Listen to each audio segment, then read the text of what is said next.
In this video, we'll study the relativity of length, or we call this as the length contraction.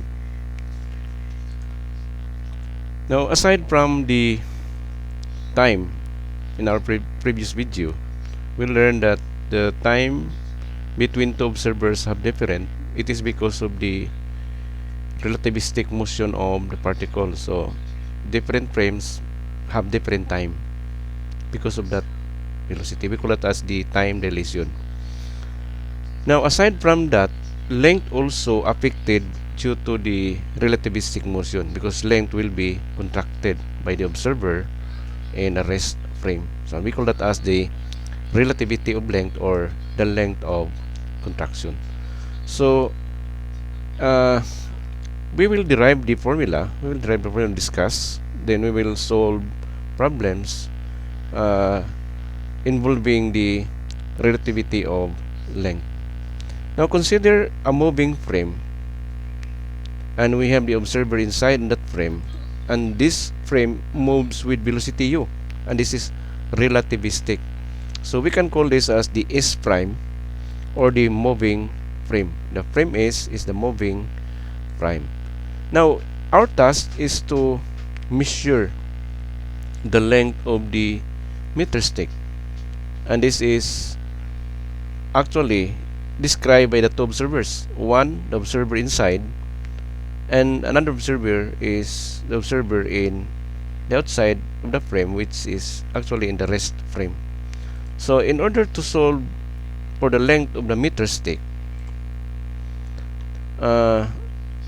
we will be using the source of light, that light pulse, and the length of this meter stick is L naught as measured by the observer inside the frame.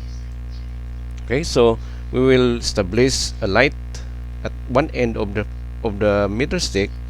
Then we have the mirror to the other end of the meter stick. So we will provide a light from the source, and this light is called the incident light, and when it strikes to the mirror, we have the reflected light. So the light will move back and forth, okay, due to the incident and reflected light. So we have this light pulse. Okay, so what must be the time measured by the observer inside the frame? Then we will assign that as delta t naught. Take note, this we call this as the proper time, because this time is actually inside the moving frame. So we call that as a proper time because the two events did not change its position, okay, because they are moving with the same velocity as the moving frame. Okay, so how much length? What is the length related to the time? So we can use the kinematics, no? Take note that the light will travel from the source to the mirror, and mirror to the source, so the total length must be 2L. Divide that by the speed of light. So the answer is the time interval, or the proper time, the time measured by the observer inside the frame of reference S frame. Now, what about the time or the length measured by the observer outside, and it was in the S frame or the rest frame? Now, if the observer inside measures as L naught, then the observer outside the frame or the rest frame have different length, and we call this as length L. Okay, so the observer inside is L naught, while the observer outside is L. So this is actually less than compared to the proper length. We call this as proper length L naught, and this is the length versus the interval between the length interval between the length of the object between two events. Okay, so this is shorter compared to this. Why? Because take note that the mirror is keep on moving. This mirror will move at a speed of u. Okay, so therefore there must be a contracted length and the contracted length is length as L, and we have this distance because the total distance from the mirror to the source to the mirror is D. Okay, so the time from the source, take note, the time from the source to the mirror is, we will assign this as delta T1. Okay, so one way travel of the light from source to the mirror is delta T1. Now, take note that D is not equal to L because the contracted length, one end of that length, meter stick towards the mirror, it has a distance traveled by the mirror, and we have the U plus delta T1. Okay, so take note that this is moving. So therefore, if this is moving, mirror also keep on moving, and C traveling towards the mirror. So the length now is, take note, this in mechanics again, the velocity multiplied by the time is the length. So the total length, or the length from the end of the meter stick towards the mirror is U delta T1. Okay, so therefore mathematically D is L plus U delta T1. Now another way to measure D is using the light pulse, no? That the light pulse will move from the source towards the mirror only because we have this in terms of delta T1. So the distance is also calculated using the speed of light times the delta T1. So we have two values of D. Okay. Now if we substitute this D, which is C times delta T1, to this equation, we'll come up with this result. So this will result as C delta T1 is equal to L plus U delta T1. Now solving for delta T1, we come up with L over C minus U. Take note that when we substitute this term to the left side, we'll have the common because we are trying to solve for the delta T1. So delta T1 is common factor. So this will become negative. So therefore, dividing both sides by C minus U, we will come up with the equation delta T1 is equal to L over C minus U. This is the time from source to mirror. Now, what is the time relation from mirror to the source? Because the light will, take note, will move back and forth. So the return of the light to the source, the time is delta T2, and it is equal to L divided by C plus U. Why is it that this is C plus U? Now remember, they have the same length of travel. Okay, so the same type, but take note that when the light travels towards the mirror and the mirror is moving with the same with U, so therefore the time is not equal, no? From the source to the mirror is different from the mirror to the source. It has a greater time to reach the mirror than to move from mirror to the source. Okay, so the delta T1 must be greater by, or must be less, okay, greater amount of time compared to delta T2.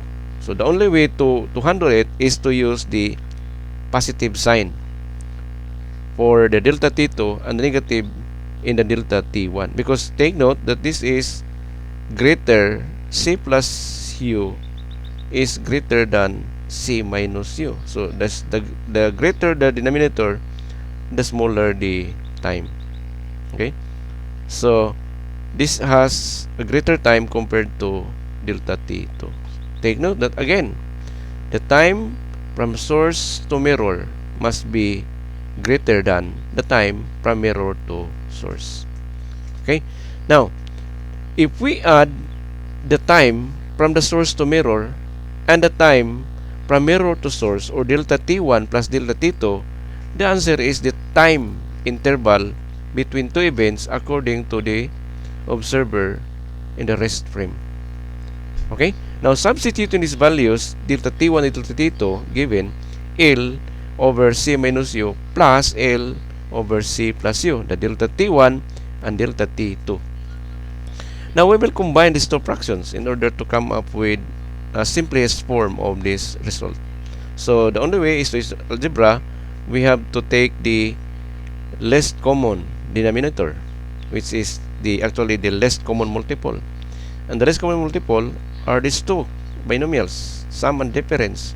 So therefore, multiplying this one, it will provide a difference of two squares. Recall your algebra.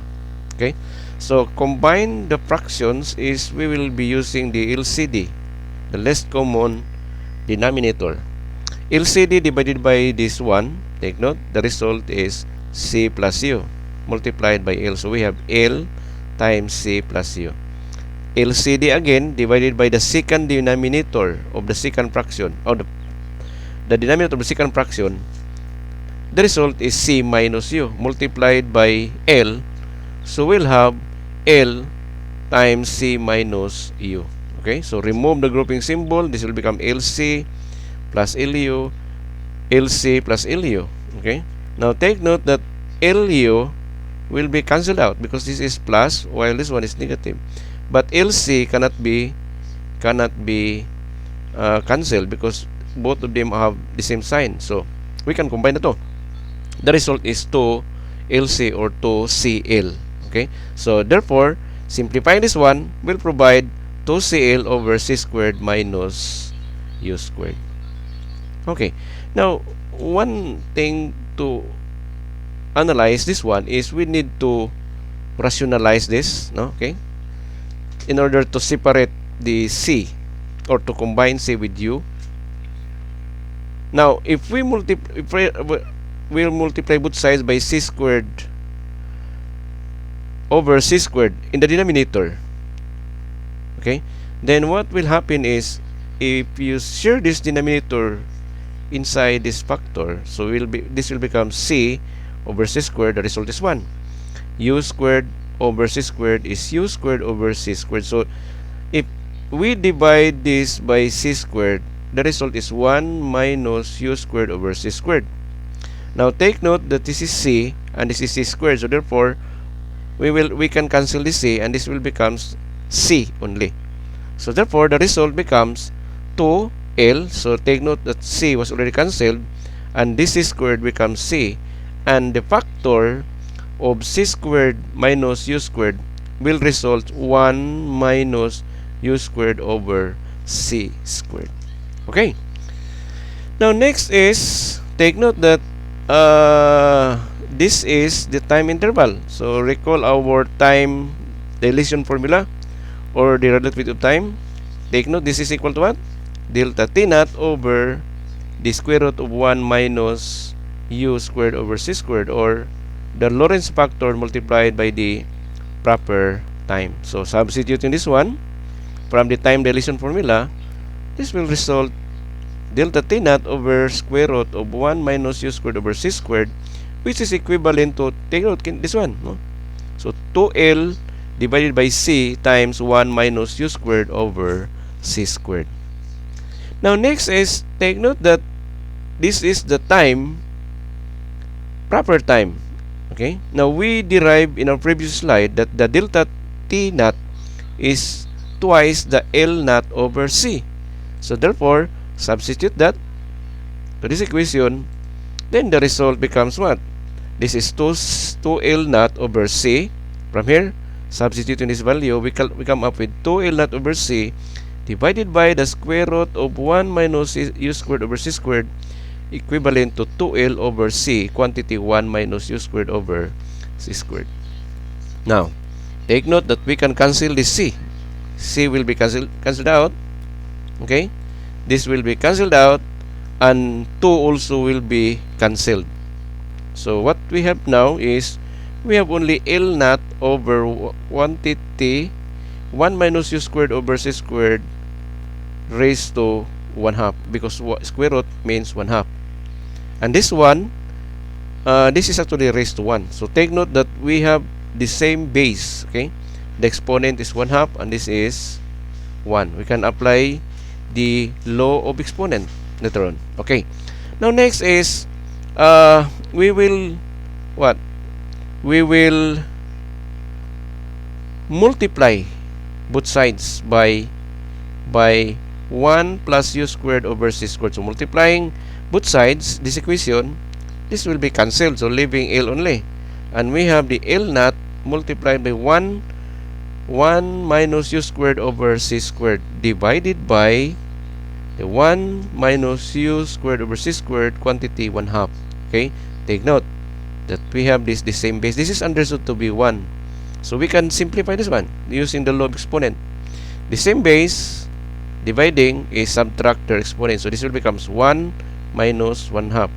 So the answer is 1/2. So this will come up with what? L naught. Okay, L, we will rotate. L is equal to L naught times the square root of 1, because this is, take note, 1 minus 1/2 is 1/2. So we have already 1 minus u squared over c squared raised to 1/2, but 1/2 means square root. So this will be the simplified form of this equation. And we call this as the length contraction formula, or the relativity of time, which means that the length, which is the interval, no? The length, the interval, or the length between two intervals, and this is as measured by the rest frame. Then L naught, remember, is the proper time. This is the length as measured inside the moving frame, and this should be multiplied by 1 over u squared over c squared, and this is again the length contraction formula. Now, expressing this in terms of the Lorentz factor, take note, Lorentz factor is 1 over square root of 1 minus u squared over c squared. So substituting this one, this will result what? Take note, this is numerator. So the Lorentz factor, the length interval related to L naught is actually has a relation of L is equal to L naught over the Lorentz factor. So this is denominator. Why? Because this is square root. Unlike the time dilation is, we have delta t naught over square root. So therefore it should be multiplied. In this case, the Lorentz factor will be divided by divided from the L naught. So these two formulas are the same. So this is the length contraction in terms of Lorentz factor, while this is the length contraction formula in terms of u and the speed of light. Okay, so this is it. This is the formula. Now when you analyze again the formula, if your u, when the speed of the moving frame is much less than, okay, the same in our previous video, much less than, if u is much less than c, this value, this expression becomes 0, almost 0. So therefore we come up with square root of 1. Square root of 1 is 1. So therefore in that case, the length as measured in the rest frame is the same as the length as measured in the moving frame. So in other words, the motion is non-relativistic. For non-relativistic, the length must be the same. Okay, just like time. If non-relativistic, the two time as measured by the two observers have the same value. But for relativistic, then it differs with the result. So if your speed again, what will happen if your speed is, by the way, which one is least smaller value? Is it L or L naught? Okay, the answer is, take note that this is what? This is 1 minus, so this must be what? Greater than 1. Okay, greater than, no, this is less than 1. Okay, this must be less than 1. So if this is less than 1 multiplied by L naught, this must be, L must be less than L naught. Okay, because this is actually over the Lorentz factor, and the Lorentz factor has what? A number which is actually less than or greater than 1. So the multiplying factor for the L naught is actually provides less than 1. So decimal number multiply this one, this will provide a lesser number of distance. Okay, so L must be less than by L naught. Okay, so that's it. So how will you answer this one? How will you use this formula? So in order to use this formula, we need the speed of the moving frame as u. Okay, and we need one of this length. There are only three parameters because c is always given. So there are only three parameters. Whether it is the length between two events in the rest frame, and we have the length between two events in the moving frame. In the moving frame, this one is called as the proper length. Why is it proper? Because the two events does not change its position based on the observer inside. While L is actually not a proper time. It's because that the two events, which is the end point of the meter stick and the one point of the meter stick and the other point of the meter stick, does keep on changing with respect to its position. So therefore, we call that as the length between two events. So therefore, the length must be contracted as the u increases. As u increases, your length will become lesser and lesser until approximately 0.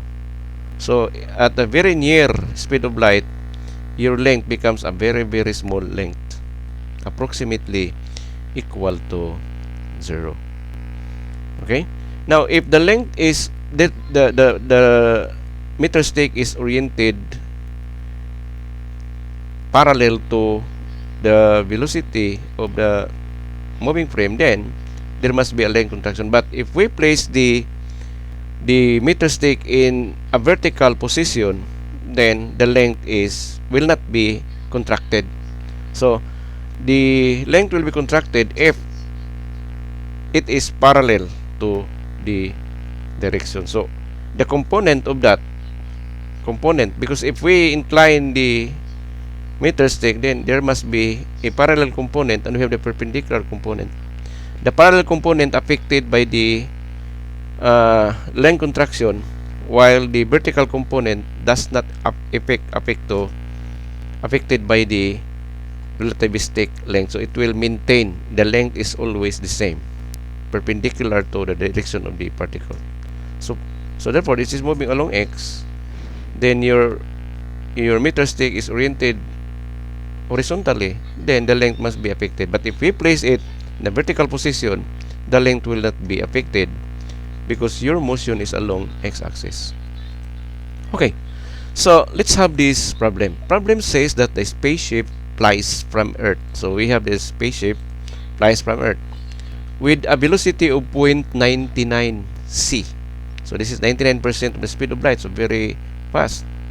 The crew member on board, so the crew member is inside the spaceship, measures its length, and they obtain 400 meters. So they measure this in the S-frame, the crew inside the spaceship, as 400 meters in length. Now, question: what length do observers on Earth measures on Earth? So if we have observer on Earth, okay, we have observer on Earth, what must be the length of the spaceship? So take note that this is relativistic. Then for now we understand that it is not equal to 400. It must be less than 400. So how much, to be exact? Okay, so we will be using this formula. The formula is the length contraction formula. It should be L is equal to L naught times the square root of 1 minus u squared over c squared. So we will replace the delta naught because this is the proper length. Because why is it that 400 is proper length?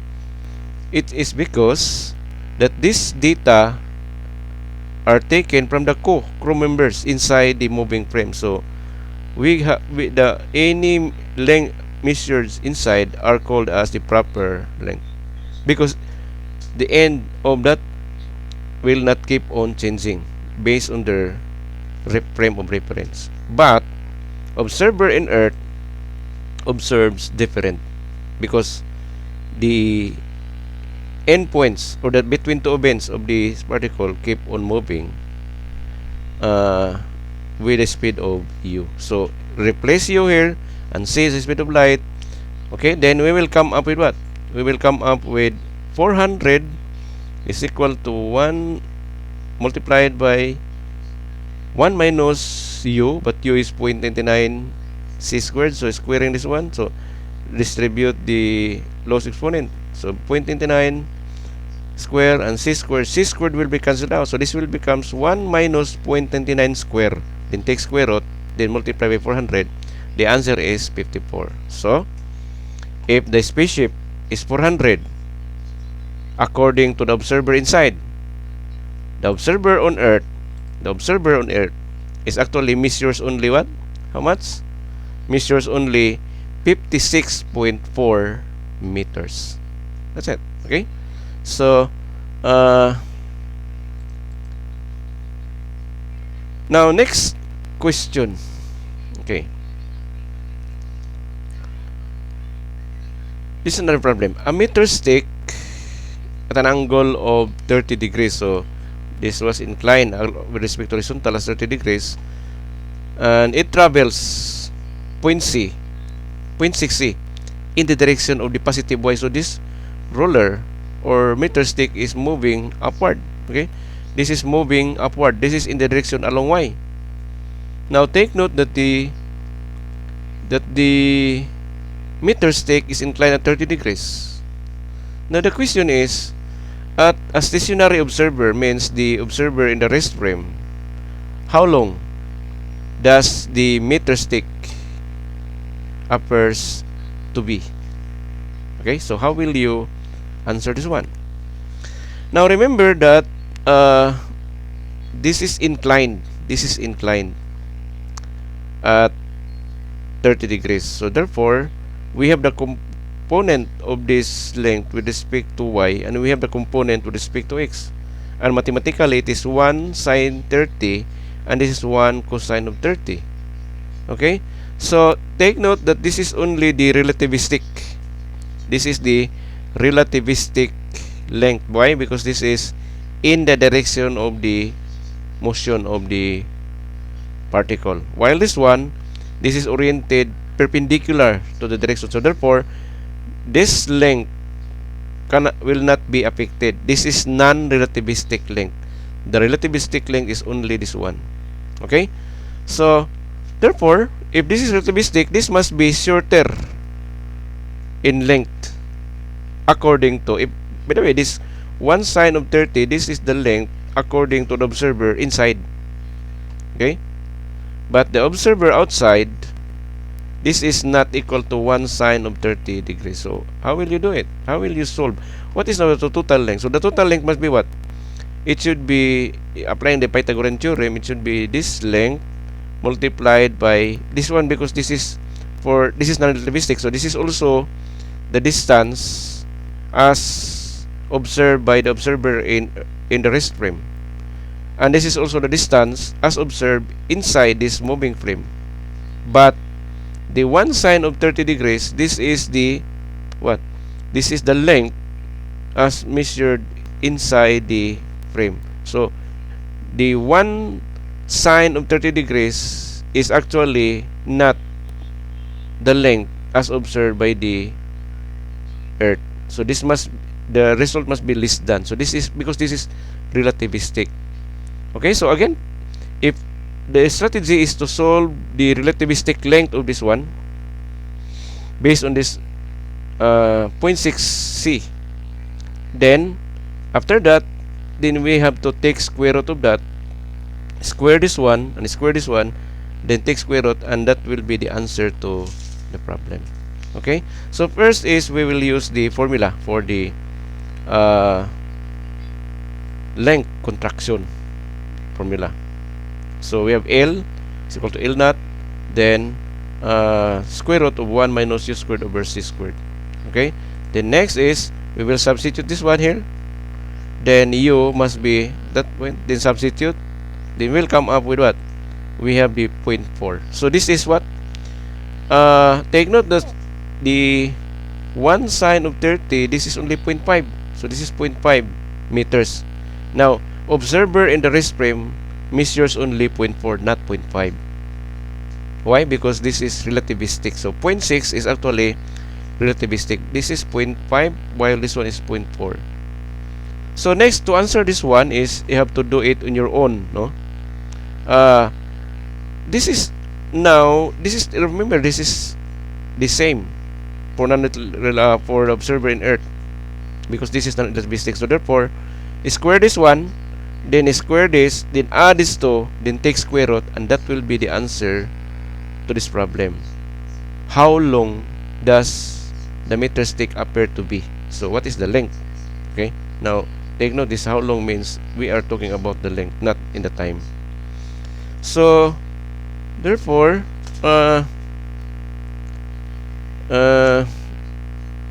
you can do it by squaring, again squaring this one and square, then take add the two, then take square root, and that's the answer to the problem. Okay, so if you measure the time here, is you can use the time also, no? We can but this one is, the question is how what will be the length of the meter stick as observed by the observer in the rest frame. So again, this 0.4 is not yet the answer. All you need to do is to combine this with this one, take square root, and that's the answer to the problem. Now this answer was found in your learning guide, so please be guided. Okay, so that's it. That's all. Thank you for coming or listening or viewing this video. So see you on the next video.